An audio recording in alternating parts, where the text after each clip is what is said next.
I'm 30 years old, and until 3 years ago, I believed family meant unconditional love and support. Growing up in our Boston home, I never imagined my sister's accusation would shatter everything I held dear. One day, Amanda claimed I stole her expensive engagement ring, and just like that, my family chose her lies over my truth. They kicked me out without a second thought. 3 years later, that ring turned up in the most unexpected place, their garbage disposal. Before I share how my own blood betrayed me, let me know where you're watching from. Hit that like and subscribe button if you've ever been wrongfully accused. I'd love to know I'm not alone in this journey. I grew up in what most would consider a picture-perfect family. My name is Isabella, and I was raised in a beautiful colonial-style home in one of Boston's most prestigious neighborhoods. My father, Michael, built a successful career as a corporate lawyer at one of the city's top firms, while my mother, Catherine, worked as a hospital administrator. From the outside, we had everything: education, money, status, and the appearance of familial harmony. My older sister, Amanda, was 2 years my senior, and from as early as I can remember, there was an unspoken hierarchy in our home. Amanda was the golden child, the one who followed all the rules, got straight A's, and somehow managed to make everything look effortless. I wasn't a troublemaker by any means, but I was more independent, more questioning, and therefore less perfect in my parents' eyes. "Isabella, why can't you just do things the way Amanda does?" became a frequent refrain throughout my childhood. Whether it was the way I organized my room, completed my homework, or even styled my hair, there was always this underlying message that Amanda's way was the right way. Despite this dynamic, I loved my family deeply. We had Sunday dinners together every week, took annual vacations to Cape Cod, and celebrated holidays with extended family traditions that I cherished. My parents provided us with every opportunity: private schools, music lessons, summer camps, and college educations without student loans. I was grateful for these privileges, even if I sometimes felt like I lived in Amanda's shadow. After graduating from Boston University with a degree in marketing, I landed a job at a growing tech startup. I worked hard climbing the ranks to become a marketing executive by age 27. I loved the creativity and fast-paced environment, and for the first time, I felt like I was carving out my own identity, separate from being Amanda's little sister. Amanda followed a more traditional path, getting her MBA and meeting James at a networking event during her final semester. James came from old money, worked as a finance executive at a prestigious investment firm, and fit perfectly into our family's expectations. Their relationship progressed quickly, and after 2 years of dating, he proposed with a stunning ring, a $25,000 family heirloom diamond that had belonged to his grandmother, reset in platinum. The engagement announcement came during one of our Sunday family dinners. I still remember how my mother gasped when Amanda revealed the ring, how my father immediately stood to shake James's hand, and how I felt genuinely happy for my sister, despite our complicated relationship. "We're thinking about a spring wedding at the Gardner estate," Amanda announced, her face glowing with excitement. "Isabella, I'm hoping you'll help with some of the planning. Your creative eye from marketing would be perfect for this." I was touched by the inclusion despite knowing that Amanda would ultimately make all the decisions herself. "Of course," I replied. "I'd be honored." My parents immediately began discussing potential guest lists and venue options while James fielded questions about his recent promotion. I sat quietly smiling and nodding at appropriate moments, watching my family in their element planning another perfect milestone in Amanda's perfect life. The engagement party was held at my parents' home 2 months later. I had taken time off work to help with preparations, arranging flowers, coordinating with caterers, and designing custom cocktail napkins with Amanda and James's monogram. My boyfriend at the time, Ryan, was supposed to attend, but called last minute with a work emergency. "I'm really sorry, Izzy," he said, using the nickname only he called me. "This client is about to sign a huge deal and the partners need all hands on deck. I'll make it up to you." I was disappointed but understood.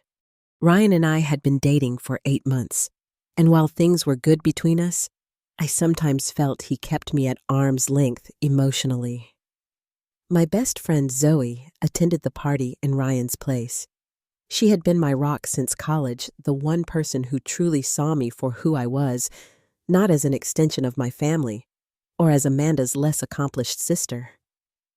"That ring is something else," Zoe whispered to me as we watched Amanda showing it off to distant relatives. "I bet she's terrified of losing it." $25,000 on her finger, I replied. "I'd be nervous too." The party was a success by all accounts. Nearly 100 guests filled our family home, champagne flowed freely, and even my typically stoic father gave a tearful toast to the happy couple. As the evening wound down, I found myself in the kitchen, helping the catering staff clean up while my parents said goodbye to the last remaining guests. Amanda burst into the kitchen, slightly tipsy from champagne. "Isabella, there you are. James is taking some of his college friends out for a nightcap, and I need to freshen up." She twisted the engagement ring off her finger. "Can you hold on to this for me? I don't want to risk losing it down the sink." I remember feeling a small surge of pride that she trusted me with something so valuable. "Sure, no problem," I said, carefully taking the ring from her. "Where do you want me to put it?" "Just somewhere safe until I get back," she replied hurriedly. "I trust you." I placed the ring on the counter near the sink while I finished helping with the dishes, planning to move it to a more secure location when my hands were dry. In the hustle of cleaning up with servers coming and going, plates being stacked, and leftovers being packaged, I distinctly remember placing the ring on a small decorative dish near the windowsill above the sink. Or at least, that's what I thought I did. The morning after the engagement party, I was awakened by frantic shouting. Still groggy from the late night, I stumbled out of my bedroom to find Amanda tearing through the living room, lifting cushions and looking behind furniture. "What's going on?" I asked, rubbing sleep from my eyes. Amanda whirled around her face, a mask of panic. "My ring! I can't find my ring. Did you give it back to me last night?" The fog of sleep immediately cleared from my mind. "No, you asked me to keep it safe while you freshened up. I put it on that little dish by the kitchen sink." "Well, it's not there now." Amanda's voice rose sharply. "I've looked everywhere." My parents appeared from different parts of the house, both still in their robes. "What's happening?" my father demanded. "My engagement ring is missing," Amanda said, her voice cracking. "Isabella was the last one to have it." All three pairs of eyes turned to me, and I felt a chill run down my spine. "I put it on the dish by the sink," I repeated. "Maybe one of the catering staff moved it while cleaning up. The caterers left before midnight," my mother said slowly. "And you were in charge of supervising the cleanup." "Let's not jump to conclusions," my father interjected, always the lawyer. "Let's search the house systematically. It has to be here somewhere." The next few hours were a blur of activity as we turned the house upside down. Every drawer was opened, every cushion overturned, every pocket of clothing checked. We even took apart the drain pipes under the kitchen sink, thinking perhaps the ring had fallen in accidentally. As the morning wore on without any sign of the ring, the atmosphere in the house grew increasingly tense. Amanda's initial panic had transformed into something harder, colder. I caught her staring at me several times with an expression I'd never seen before. Suspicion mixed with something that looked almost like satisfaction. "You've always been jealous of me," she said quietly when we were alone in the kitchen. The accusation hit me like a physical blow. "What, Amanda? That's ridiculous. I'm helping you look for the ring." "Are you?" she questioned, eyes narrowing. "Or are you pretending to help while knowing exactly where it is?" "How can you even think that?" I asked, genuinely shocked. "You're my sister. I would never do something like that to you." She just stared at me, then turned and walked away, calling James to tell him about the missing ring. He arrived within the hour, and Amanda immediately pulled him into a private conversation, their heads bent close together as she spoke urgently, gesturing in my direction several times. My mother approached me as I continued searching through kitchen cabinets for the third time. "Isabella," she began hesitantly, "you were the last person to have the ring.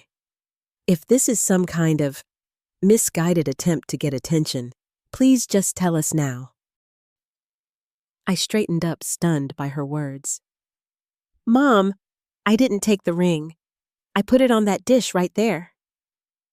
I pointed to the small ceramic tray that now sat empty on the windowsill.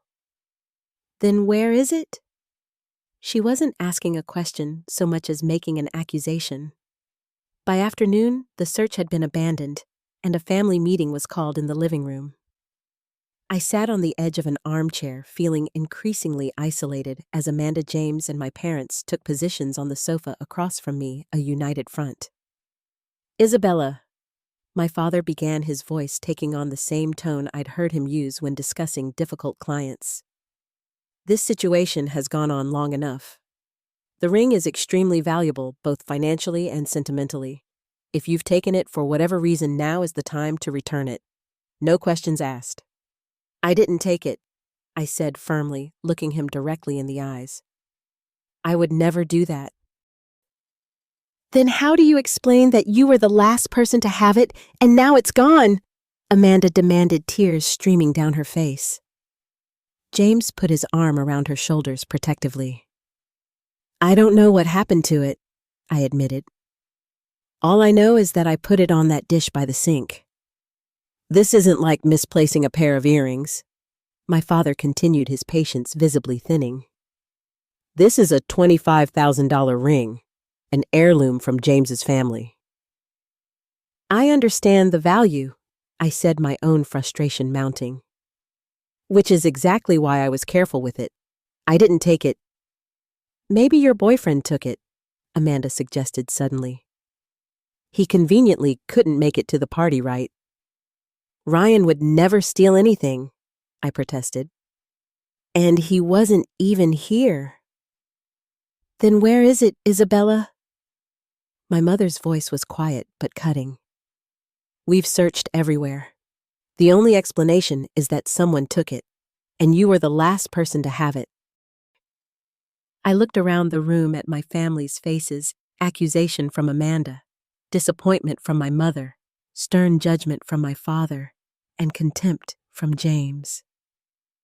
In that moment, I realized with perfect clarity that they had already decided I was guilty. Nothing I could say would change their minds.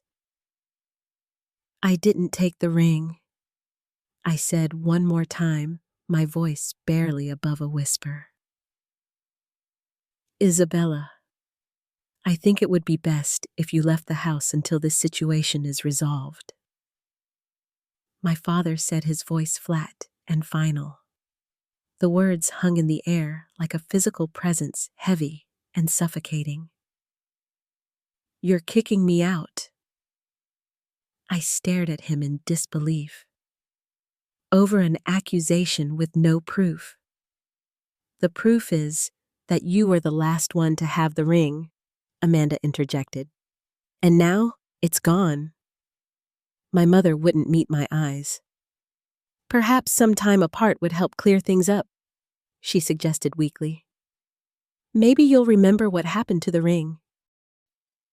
"I've told you what happened," I said, my voice rising despite my efforts to stay calm. "I put it on the dish by the sink. I don't know what happened after that." "Your things," my father continued as if I hadn't spoken, "should be packed by tonight.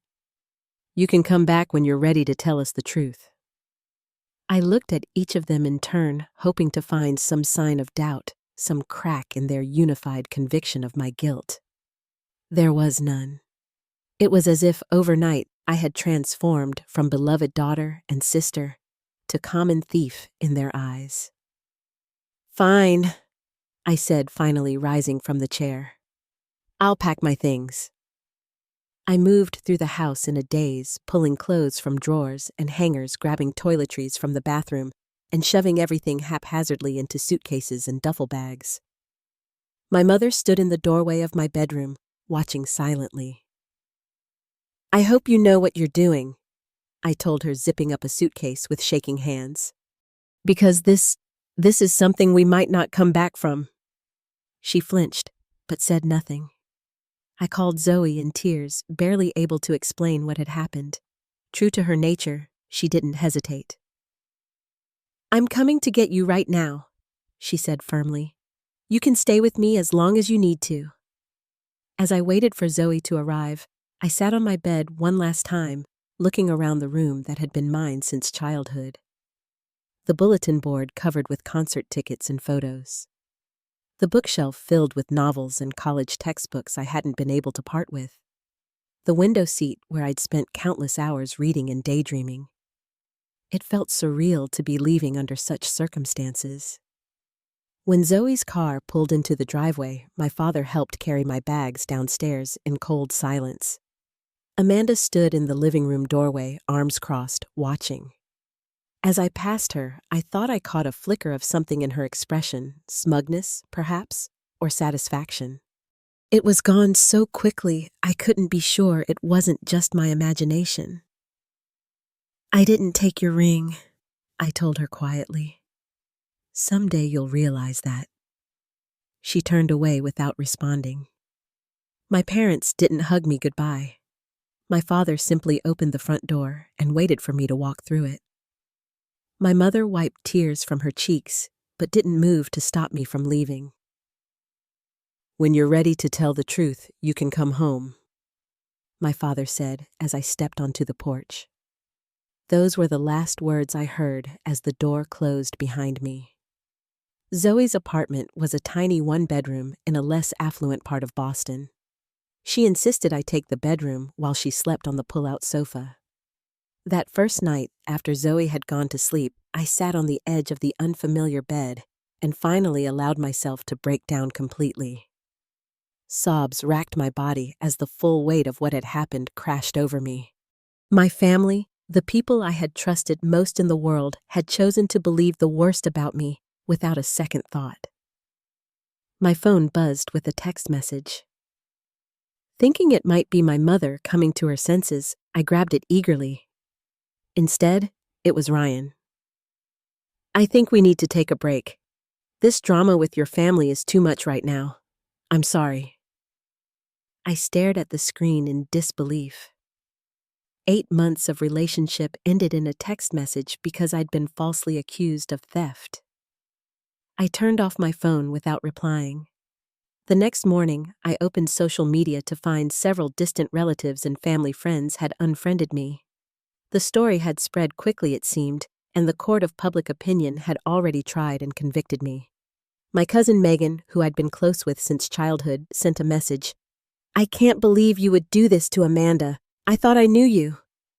I deleted all my social media apps after that. 2 days later, I returned to work only to be called into my manager's office. Mark closed the door behind me, his expression grave. "Isabella, some concerns have been raised about your integrity," he began awkwardly. "What concerns?" I asked, though I already knew the answer. "We've received a call questioning your trustworthiness. Given that you work with client budgets and sensitive information, we need to take these concerns seriously." "Let me guess," I said, feeling numb. "The call came from my father or sister." Mark's silence confirmed my suspicion. "I didn't steal anything," I said. "I've been falsely accused by my family over a missing ring." He looked uncomfortable. "Regardless, this has created a situation where your colleagues may not feel comfortable working with you. We think it would be best if you took some time off while this is resolved." By the end of the week, I had been effectively pushed out of my job. They called it a mutual separation and gave me a modest severance package, but the message was clear. My reputation had been tarnished beyond repair. With no family support, no boyfriend, no job, and limited savings, I faced the stark reality of my new situation. Boston was an expensive city. and Zoe's generosity could only extend so far. I needed to find my own place and a new source of income quickly. The first few weeks were a blur of job applications, apartment viewings, and unanswered texts to my parents. Each night, I would check my phone, hoping for some message indicating they'd come to their senses. There was never anything. Thanksgiving arrived, bringing with it a fresh wave of grief. For the first time in my life, I wouldn't be sitting around my family's table, wouldn't be helping my mother prepare the turkey, wouldn't be laughing with my father as he attempted to carve it with surgical precision. Instead, I sat with Zoe and a few of her friends trying to smile and participate while feeling like a ghost at the feast. That evening, Amanda posted photos of the family Thanksgiving on Instagram. There, they all were gathered around the table I knew so well, smiling as if nothing was missing, as if I had never existed at all. I stared at their faces, searching for some sign of my absence. An empty chair, a gap in the family photo, a hint of sadness in my mother's eyes. There was nothing. They had simply closed ranks and moved on without me. It was then that I truly understood I was alone. 6 months after being kicked out of my family home, I found myself in a small one-bedroom apartment in Somerville, a less prestigious neighborhood than the one I'd grown up in. The rent consumed nearly half of my new income, but it was mine, and that counted for something. After weeks of searching, I'd secured a position at a smaller marketing firm. It was a lateral move. At best, my salary was lower, my title less impressive, and the company had none of the exciting growth potential of my previous job. But they hadn't asked too many questions about why I'd left my last position, and for that, I was grateful. "You're doing better than most would in your situation," Zoe reminded me when I complained about the step backward in my career. "You've got a roof over your head, a job, and friends who know the truth. That's something." Zoe had been my lifeline through the entire ordeal. She had helped me move, had listened to me cry countless nights, and had fiercely defended me to anyone who would listen. Through her, I still had some connection to my old life, though most mutual friends had drifted away uncomfortable with the family drama, or simply believing Amanda's version of events. I had made one new friend, Taylor, a graphic designer at my new company. We had bonded over lunch breaks and late nights finishing client presentations. She knew nothing of my family situation until one evening, when after a few glasses of wine at a local bar, I told her everything. "That's messed up," she said simply. "Family should believe in you more than that." Her straightforward acceptance of my story was refreshing after months of defending myself against subtle and not so subtle accusations. My therapist, Dr. Garner, was another new addition to my life. I'd never considered therapy before all this happened, but the trauma of being cast out by my family had left wounds that weren't healing on their own. "What you're experiencing is a form of grief," she explained during one session. "You've lost your family, your job, your relationship, and your sense of security all at once. It's natural to feel overwhelmed." In those sessions, I began to process not just the recent trauma, but the long-standing dynamics in my family. The favoritism shown to Amanda, the conditional nature of my parents' love, the expectation of perfection that had always hung over our home. "Do you think they'll ever believe me?" I asked Dr. Garner one day. "I can't answer that," she replied gently. "But I can help you build a life that doesn't depend on their validation." Dating had become complicated. After Ryan's abandonment when I needed support most, I was wary of letting anyone new get close. The few dates I went on inevitably reached a point where they asked about my family, and I never knew how to respond. Telling the truth made me sound either like a victim or a thief, depending on how they interpreted it. Lying felt wrong. Mostly, I avoided the question and, by extension, second dates. My new apartment needed repairs frequently: a leaky faucet, a stuck window, a temperamental refrigerator. Each time something broke, I had to figure out how to fix it myself or find the money to pay someone else to. These small challenges became metaphors for my new life, learning to stand on my own, to solve problems without the safety net I'd always taken for granted. Financial independence was another steep learning curve. I'd always been careful with money, but now every purchase required careful consideration. I created spreadsheets to track expenses, cut out all non-essentials, and took on freelance marketing projects on weekends to build up my savings again. Despite these practical adjustments, the emotional toll remained heavy. I had recurring nightmares about the ring, about finding it, about being accused of stealing it, about my family turning their backs on me. I would wake up in the middle of the night, heart racing, convinced for a moment that I was back in my childhood bedroom and that everything had been a terrible dream. After 8 months of no contact, my mother's birthday approached. I decided against Zoe's advice to attempt reconciliation.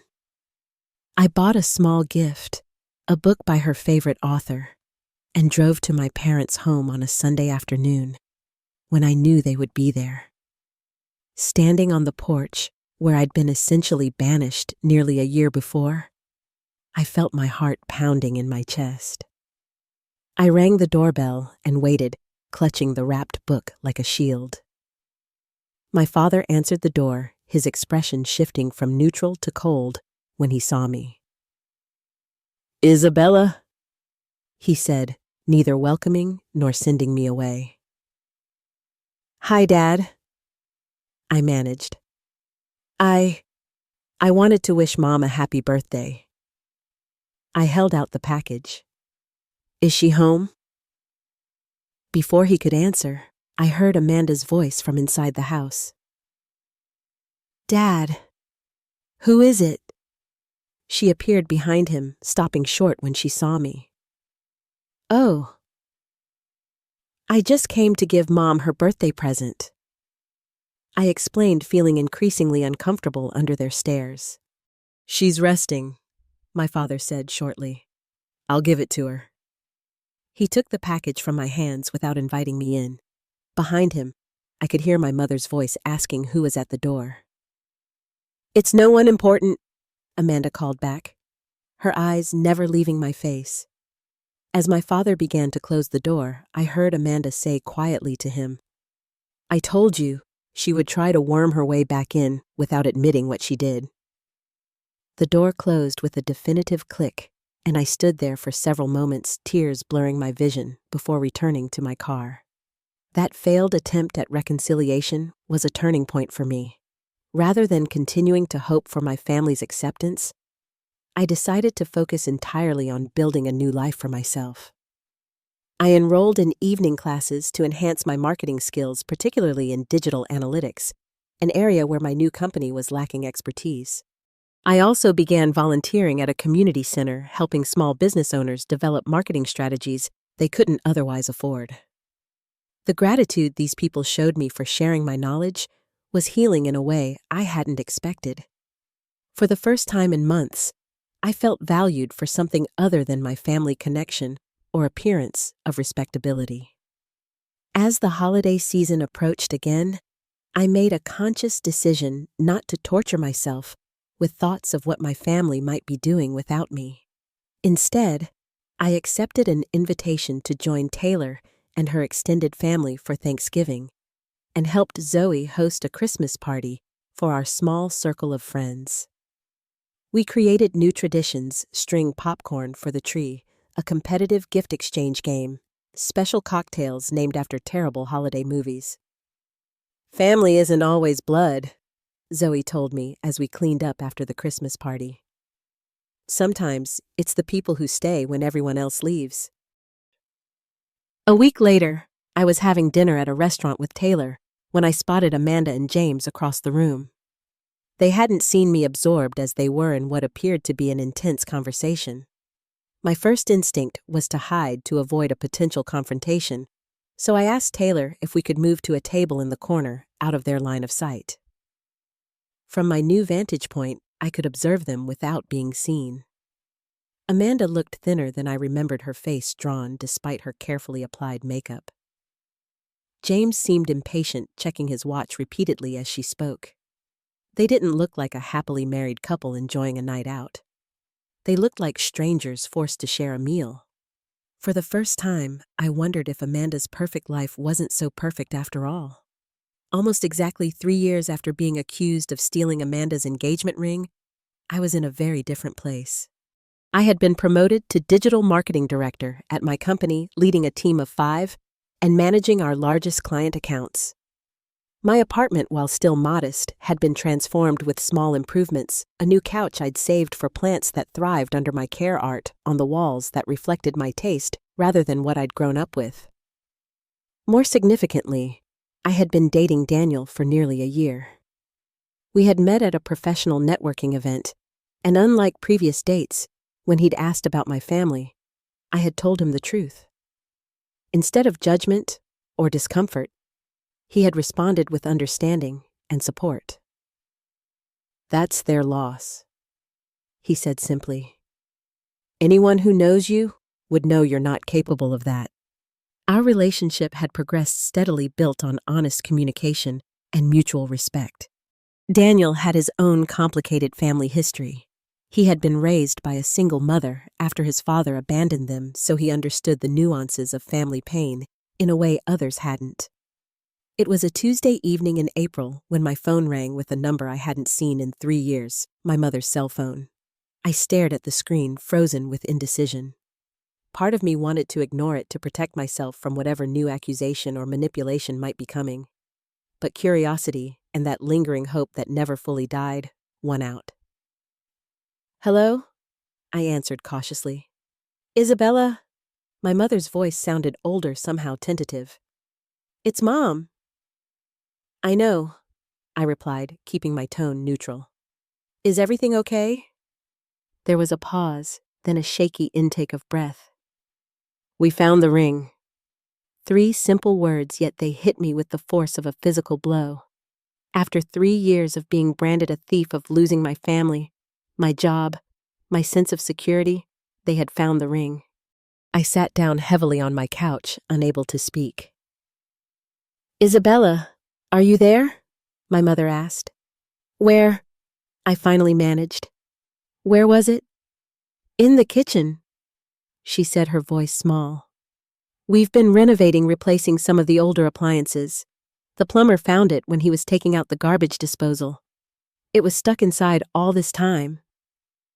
The garbage disposal. Memories flashed through my mind, the night of the engagement party, placing the ring on the small dish near the sink, helping with the cleanup. It must have gotten knocked in accidentally when someone was washing dishes or clearing the counter. We want to see you," my mother continued when I didn't respond. "Your father and I, and Amanda, if you're willing." "After 3 years?" I asked, my voice sharper than I intended. "After accusing me of theft, kicking me out, ruining my reputation, cutting me off completely? You want to see me now?" "We made a terrible mistake," she admitted, and I heard the tears in her voice. "We can never make it right, I know that, but we'd like to try.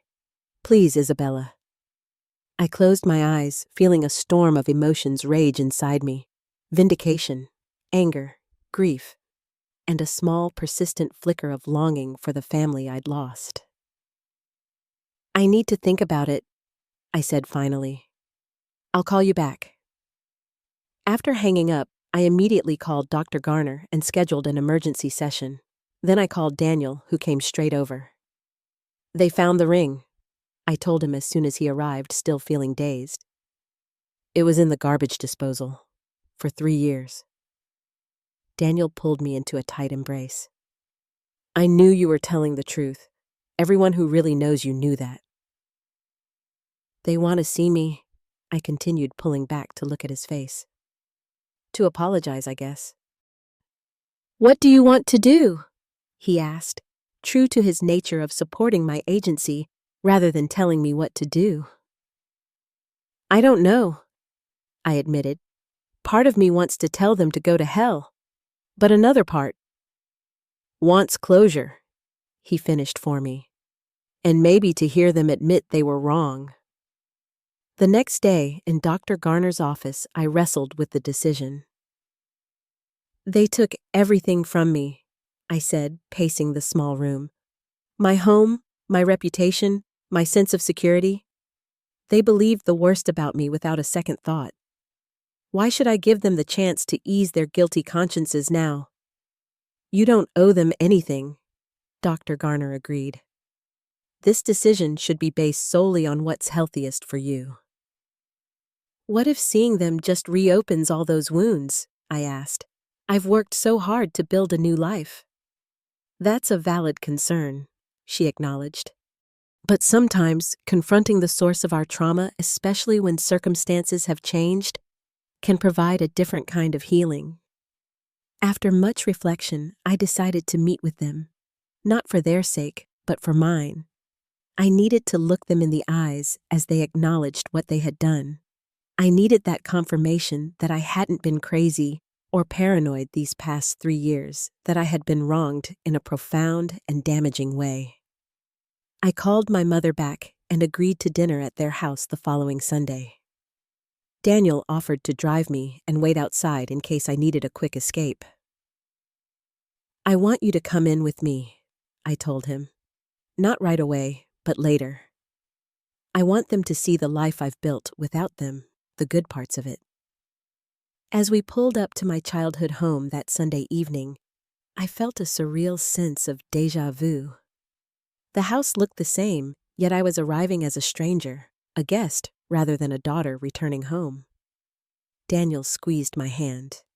Remember, you have all the power here. You can leave any time.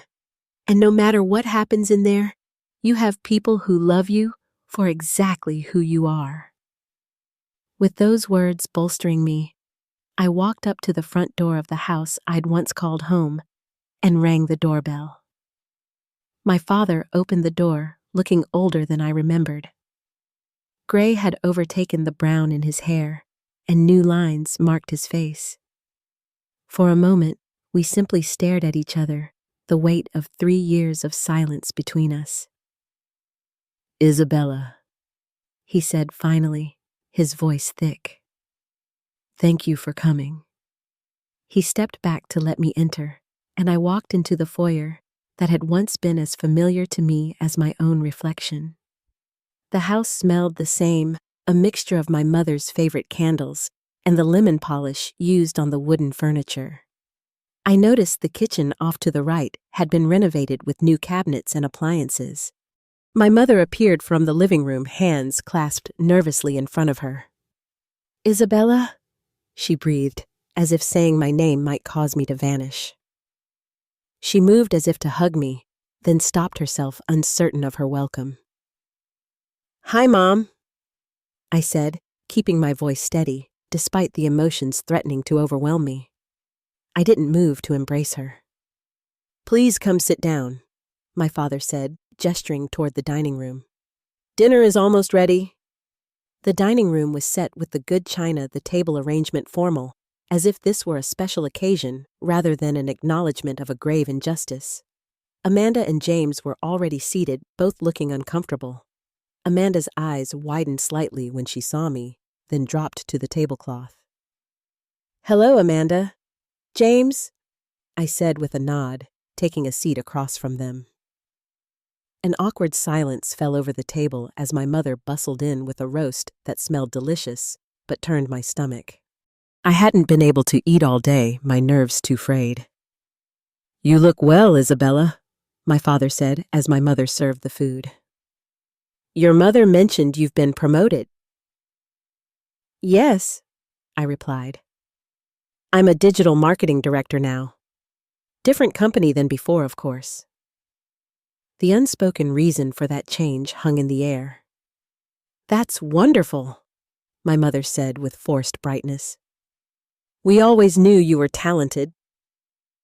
I took a small bite of food, then set my fork down.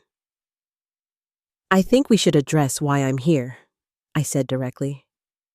You found the ring. My father cleared his throat. Yes, as your mother probably told you it was in the garbage disposal. Must have fallen in accidentally during the cleanup after the engagement party. And you never considered that possibility, I stated rather than asked. That it might have been an accident rather than theft.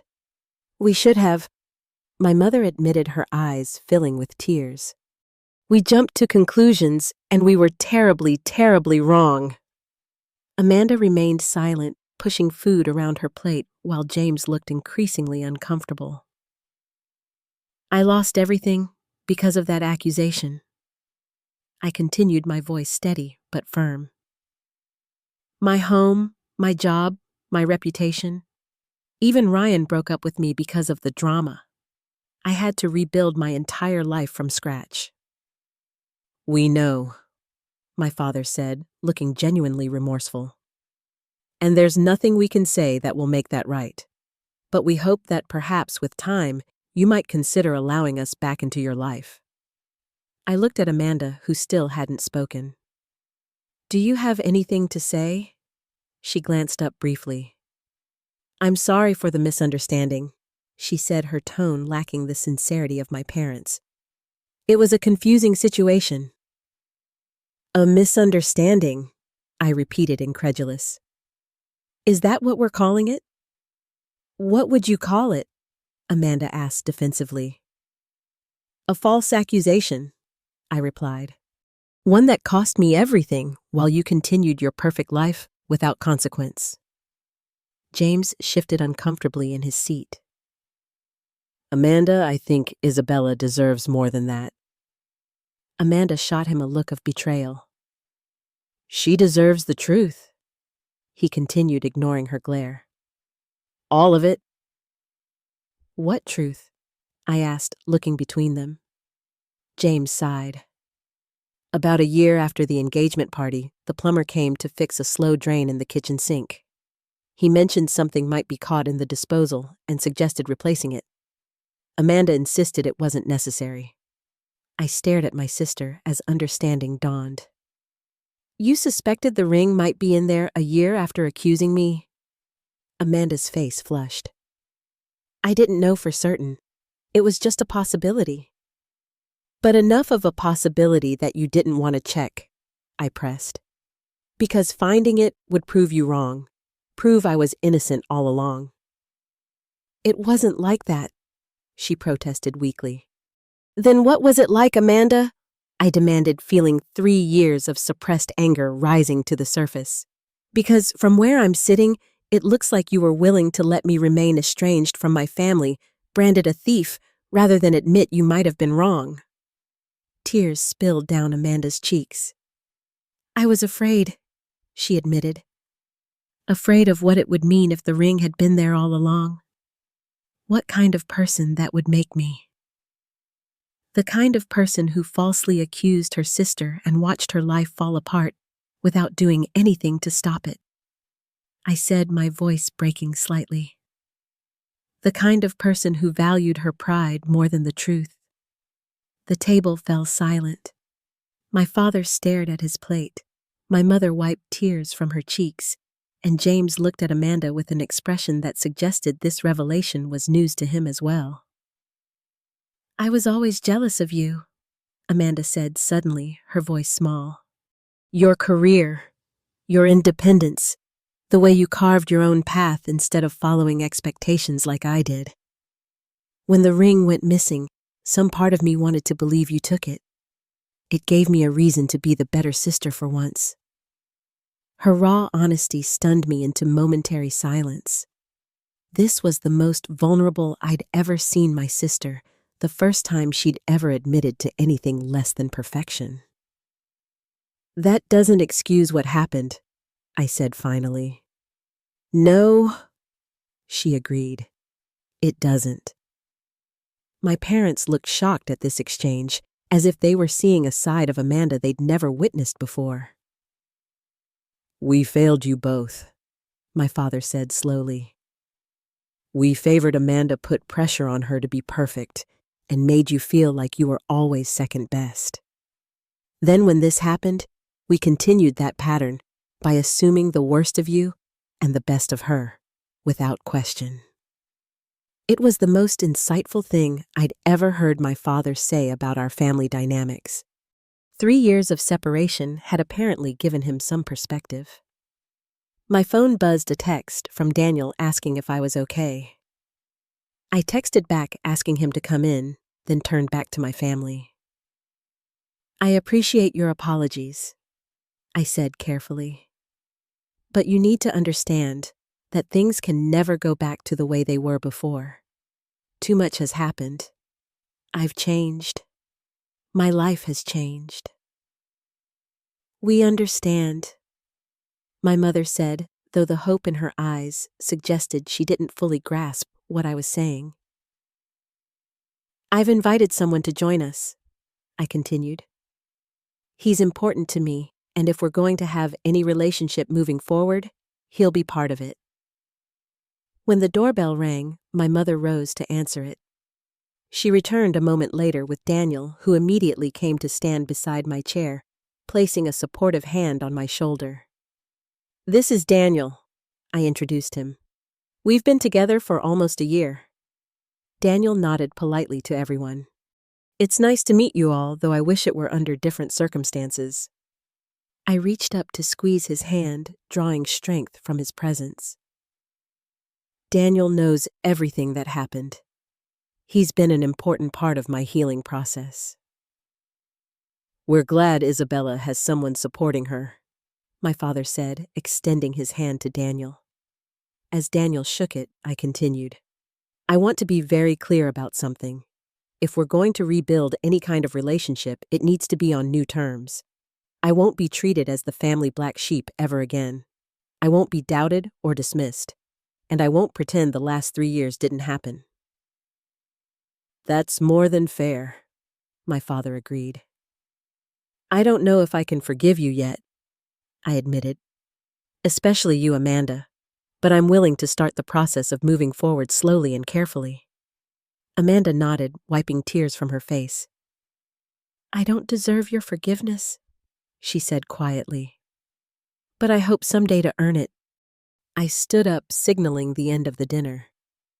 "I think that's enough for tonight. This has been a lot to process." "Of course," my mother said, also rising. Will you stay in touch?" "I'll call next week," I promised. "We can talk about small steps from there." As Daniel and I walked to the door, I turned back to look at my family still seated around the table where we had once shared countless meals together. They looked smaller, somehow more vulnerable than the powerful figures who had shaped my childhood. "The ring," I said suddenly.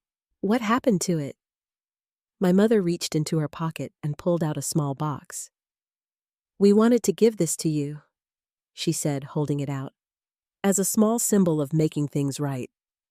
I looked at the box without taking it. "I don't want it," I said firmly. "That ring represents the worst chapter of my life. Keep it as a reminder of what false accusations can cost." With that, Daniel and I walked out the door, leaving my family to sit with the consequences of their actions and the uncertainty of our future relationship. 6 months after the revelation of the ring in the garbage disposal, my relationship with my family had begun a slow, careful reconstruction. It wasn't easy, and there were many difficult conversations, but small steps were being taken. My mother and I started with weekly phone calls, gradually increasing to occasional lunches. My father, less emotionally expressive but equally remorseful, made efforts to show his support in practical ways, offering advice on a work contract, helping when my car needed expensive repairs. These gestures, while appreciated, couldn't erase the past, but they did suggest a genuine desire to make amends. My relationship with Amanda remained the most complicated. The revelation of her jealousy and deliberate choice to ignore the possibility of the ring being in the garbage disposal had created a breach that couldn't be quickly repaired. We met occasionally, always in public places with neutral atmospheres, and our conversations remained superficial at first. Through these tentative reconnections, I maintained firm boundaries, something Dr. Garner had helped me develop during our ongoing therapy sessions. Forgiveness doesn't mean forgetting or pretending the harm never occurred, she reminded me. It means releasing yourself from the burden of resentment while still protecting yourself from further harm. Those words guided me as I navigated this new chapter with my family. I forgave not primarily for their benefit, but for my own healing. I chose to let go of the constant anger and pain that had been my companions for 3 years, while still maintaining the healthy boundaries I'd established. Daniel remained my steadfast support through this process. He never pressured me one way or another regarding my family, but offered his perspective when asked and stood by my decisions. "Family reconciliations are complicated," he said one evening as we discussed a particularly tense lunch with Amanda. "There's no handbook for how to do it right." "I'm not sure there is a right way," I replied. "Sometimes I wonder if I should have just kept them out of my life completely." "What does your heart tell you?" he asked. After a long moment, I answered honestly. That despite everything, I miss having a family. Not the family that rejected me, but the idea of what a family should be. And maybe with enough work on all sides, we could create something new, something healthier than what we had before. Professionally, my career continued to flourish. The confidence I'd gained through surviving the worst chapter of my life translated into a boldness in my work that impressed clients and colleagues alike. I wasn't afraid to take risks or stand my ground in difficult situations after all I'd already lost everything once and survived. My friendship circle had evolved as well. Zoe remained my closest friend, the one person who had never doubted me for a moment. Taylor had become a fixture in my life as well. And through a support group I'd started for people who had been falsely accused or wrongfully blamed, I'd connected with others who understood the unique pain of having your character questioned without cause. The group met monthly in a community center room, sharing stories and strategies for rebuilding trust and self-esteem after such experiences. What had begun as my personal healing project had grown into a lifeline for dozens of people in similar situations. "You turned your pain into purpose," one member told me after sharing how the group had helped her reconnect with her children after an ex-spouse's false allegations. That's the most powerful form of healing. Around the 8-month mark after finding the ring, my parents invited me to a birthday dinner for my father. It would be the first family gathering I'd attended since being expelled from the family, and I felt a mixture of anxiety and curiosity about how it would feel to be included again. "Would you come with me?" I asked Daniel.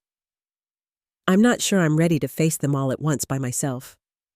"Of course," he replied without hesitation. "Whatever you need." The dinner was a small affair, just my parents, Amanda and James Daniel, and me. The conversation was initially stilted, everyone careful to avoid sensitive topics. But as the evening progressed, there were moments of genuine connection, glimpses of what might be possible with time and effort. Toward the end of the evening, Amanda asked if she could speak with me privately. We stepped onto the back porch, the same spot where we had played as children, now transformed by the weight of our shared history. "I've been seeing a therapist," she said without preamble. "Trying to understand why I did what I did. Why I was so quick to accuse you, and why I couldn't admit I was wrong, even when I suspected it." I nodded, but didn't interrupt. "I've realized I've spent my whole life trying to be perfect," she continued. "The perfect daughter, student, wife. And somewhere along the way, I started to resent you for not playing by those same rules. For creating your own definition of success instead of accepting the one handed to us." "I never saw it that way," I admitted. "I always thought you had everything I wanted, the approval, the recognition, the certainty." Amanda laughed softly, but there was no humor in it. "I was never certain about anything. I just got very good at pretending." We stood in silence for a moment, the night air cool around us.